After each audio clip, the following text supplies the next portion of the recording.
Hi guys, I think you're all aware we released the Bulldog kit a couple of months ago.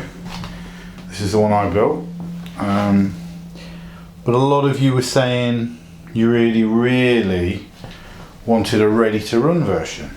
Well, you asked for it and here it is. We're just about to release the Bulldog weathered edition, ready to run.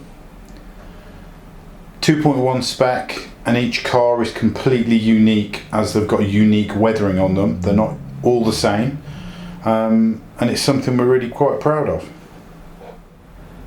First things first, you just cut the seals on the end and it reveals the very well packaged car itself, radio gear and all the extra bits you get. I'll delve inside the boxes now for you.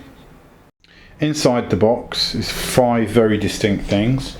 You've got the pre-built chassis with all the electrics installed. You've got the body shell, very well protected for transit, pre-painted, pre-weathered, ready just to add to the chassis.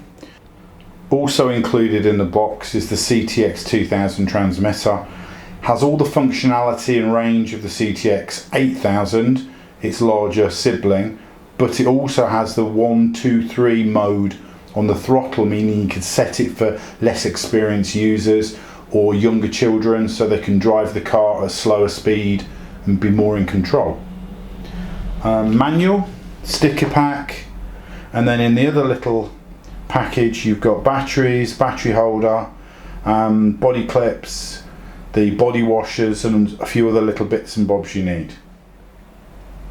In the smaller packet there are optional front and rear bumpers if you were to use the chassis with another body in the future. There are 12 AA batteries.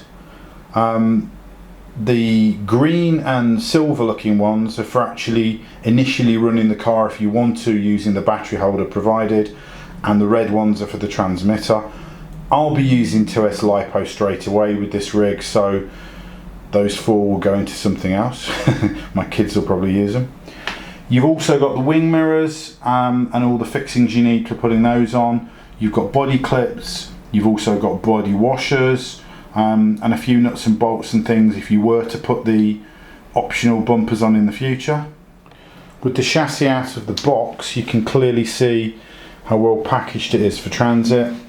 Also that there are cable ties actually holding down the axles as squashed as possible and compressing the shocks in transit so it actually fits in the box. That's the first thing you need to cut off. Obviously take all the protection off, don't need that anymore, and then get yourself some snips and snip those cable ties off. With the cable ties removed, the shocks actually go up to their full level, so what you will see is the shocks will now compress. They're fully adjustable and they actually sit quite high out of the box, so I'd actually wind them down a little bit so the whole rig sits a little bit lower and lowers the centre of gravity, but it's personal preference. If you're climbing over obstacles that require a lot more ground clearance, then you're going to need to give a little bit more preload just to raise the ride height a little bit, but it's your own call. You can see the ATT transmission, anti-torque twist. So with the body out of the box and its protective packaging, you can actually see the weathering. It's, as I say, each one's unique, each one looks slightly different, and the whole point is it adds a little bit of patina to the body, making it look a little bit more realistic and also giving you a lot more scope in the future if you wanted to detail it even more. And it's something I'll be doing with this rig in the future. And don't forget as well, they're not just vacuum form lights built in, they're actually injection molded and colorized. So adding in 5mm LEDs is a really simple process.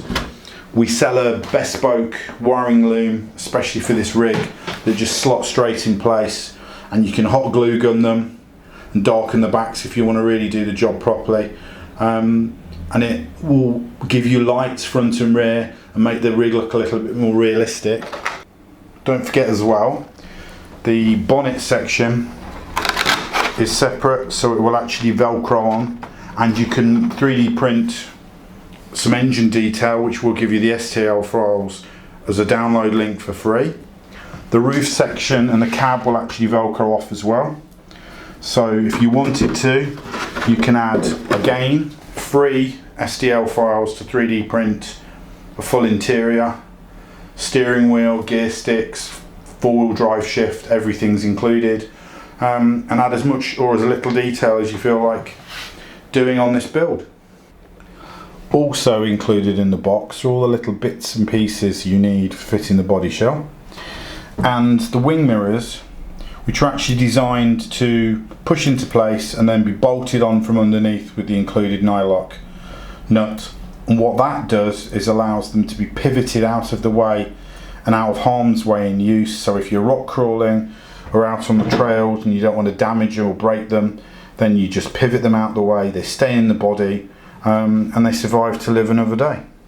I put the M3 inside a driver and then screw it in from underneath and tighten it up, and it allows the wing mirrors to pivot out of the way.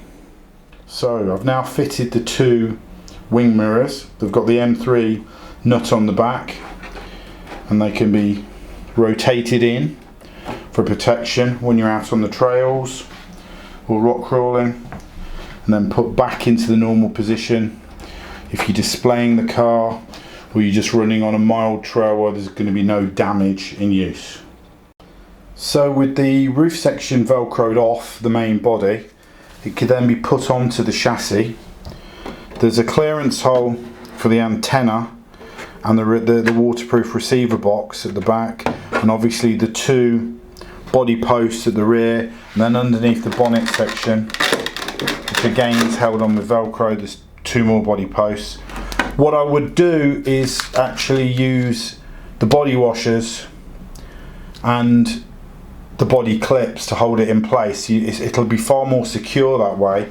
And also, if you've noticed, I've actually wound the shocks to their lowest point so that there's a lot less ride height. It sits more realistically, and it looks a lot better that way, I think. But again, it's personal preference. You have your rig sitting however you want it, depending on the terrain you're going to run it over. I'll put the body clips on now, and I'll put the roof section back on because I'm going to go out and take some photographs of this, and then we'll get some video of it up and running, and I'll show you it in action. As mentioned before, included with the rig is an 8-cell battery holder and some alkaline AA batteries. It's not the optimum solution for long-term use, but it gets you started and helps you set the rig up. We expect most end users to actually probably migrate to a 2S LiPo because they'll get a much better duration, longer run times, a little bit more punch, and it makes the rig a lot more usable. By default, the rig is set to NIM mode or 7.2 volts, which is the equivalent of these cells. It's dead easy to actually program it into LiPo mode.